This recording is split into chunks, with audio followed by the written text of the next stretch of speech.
Assalamualaikum warahmatullahi wabarakatuh.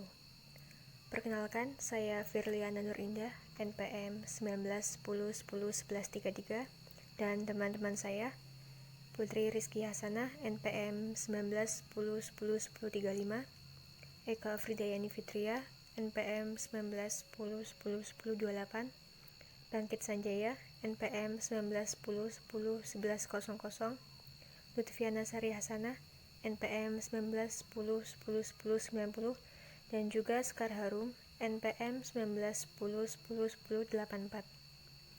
Kami dari kelompok 1 akan mempresentasikan hasil diskusi kami mengenai pembentukan kebijakan harga dari sisi konsumen, produsen, dan pemerintah di peternakan. Selanjutnya, untuk presentasi yang pertama, saya persilakan kepada teman kami, Putri Rizky Hasanah. Terima kasih atas waktu yang telah diberikan oleh moderator. Di sini kami akan memaparkan materi tentang pembentukan kebijakan harga dari sisi konsumen, produsen, dan pemerintah di peternakan. Nah, sebelumnya kebijakan harga itu apa sih? Kebijakan harga disebut juga pricing policy, adalah keputusan tentang cara penetapan harga barang atau jasa yang dijual. Kebijakan harga itu digunakan untuk melindungi produsen dan juga konsumen.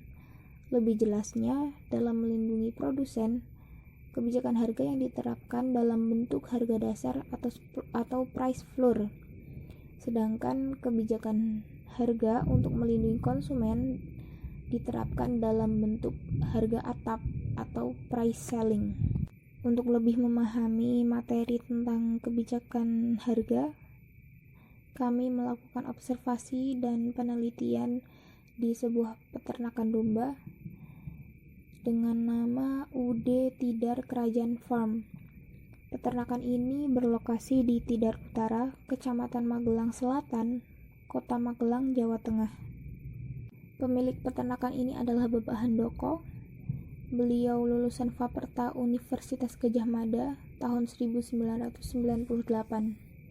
Sebelum beternak domba, beliau sempat beternak sapi, namun beliau beralih ke domba karena beliau berpendapat bahwa beternak domba itu lebih menguntungkan dan perawatannya lebih mudah, serta dalam masa pemeliharaannya itu lebih cepat. Maka di tahun 2011, dengan bermodalkan uang sebesar 11 juta rupiah, beliau membeli 14 ekor domba betina yang bunting atau hamil. Untuk saat ini, jumlah ternak yang dimiliki oleh beliau adalah 120-150 ekor. Selanjutnya, saya akan menjelaskan tentang perawatan domba. Yang pertama, pakannya. Domba diberi makan pagi, siang, dan sore. Untuk pagi, domba biasanya diberi makan sentrat. Untuk satu ekor domba menghabiskan kurang lebih 200 gram sampai 500 gram. Harga sentratnya kurang lebih 2.600 sampai 3.500 per kilonya. Kemudian untuk makan siang dan sore, domba biasa diberi makan rumput. Rumput ini gratis karena pemilik mencari rumput sendiri. Kemudian untuk makan tambahannya, domba diberi susu kambing bubuk seharga 1.000 sampai 1.500 per kilonya. Susu kambing bubuk ini untuk semua kambing dan menghabiskan 200 gram sampai 500 gram dalam satu hari. Yang kedua, masa penggemukannya. Untuk masa penggemukan domba ini ada 3. Yang pertama untuk jangka pendek 2-3 bulan, jangka menengah 6 bulan, dan jangka panjang 1 tahun. Harga dan pemasaran domba. Harga ternak yang dipatok oleh produsen pada peternakan ini yaitu jika domba betina dihargai 50-55.000 per kilogramnya, sedangkan domba jantan itu sekitar 60-70.000 per kilogramnya. Jadi nanti harga per kilo ini akan kita kalikan dengan berat dari domba yang akan dijual. Jika kita ambil contoh, seandainya ada satu domba betina, bobotnya 20 kilo, maka nanti kita kalikan 20 kilo kali harga domba betina, yaitu 50.000, yaitu nanti hasilnya ada 1 juta, dan itu adalah harga dari domba betina yang akan dijual. Kemudian ada domba tanduk, harganya itu lebih mahal, sekitar 75.000 per kilonya. Kenapa lebih mahal? Jadi ada beberapa konsumen yang meminta domba dengan look atau performa yang bagus, itu seperti acara-acara khusus seperti akikahan, dan nanti satu dombanya ini bisa memiliki seling harga dengan domba biasa itu sekitar 500 ribuan. Lalu target pemasarannya itu di sekitar Magelang dan Yogyakarta. Kenapa hanya sekitar Magelang dan Yogyakarta?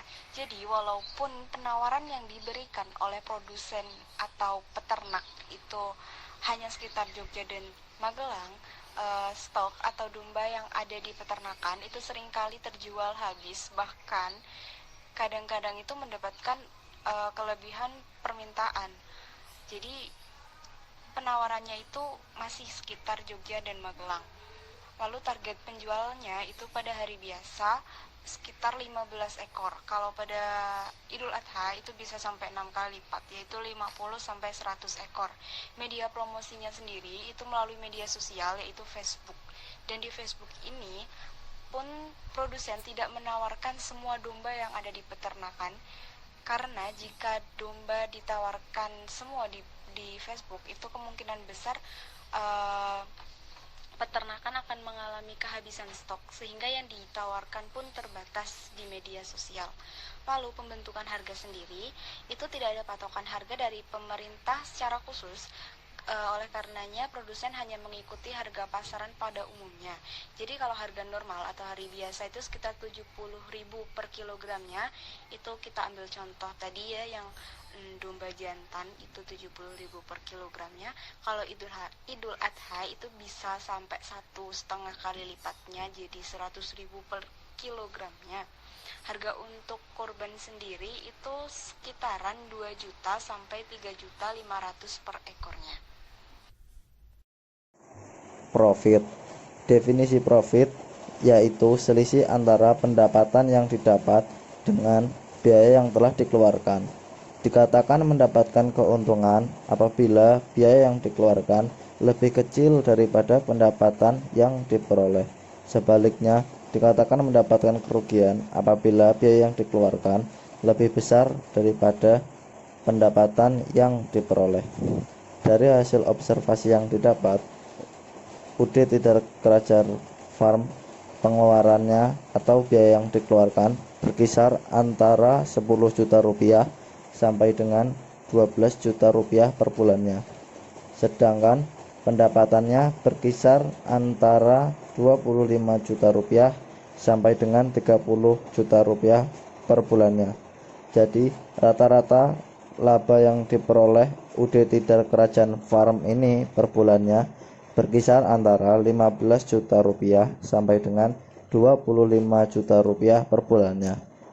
Keuntungan yang didapat juga bisa lebih besar pada waktu-waktu tertentu.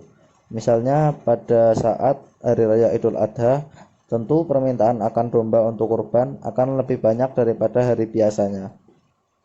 Maka dari itu, keuntungan yang didapat juga akan lebih banyak daripada biasanya. Lalu saya akan memaparkan materi mengenai permintaan dan penawaran domba.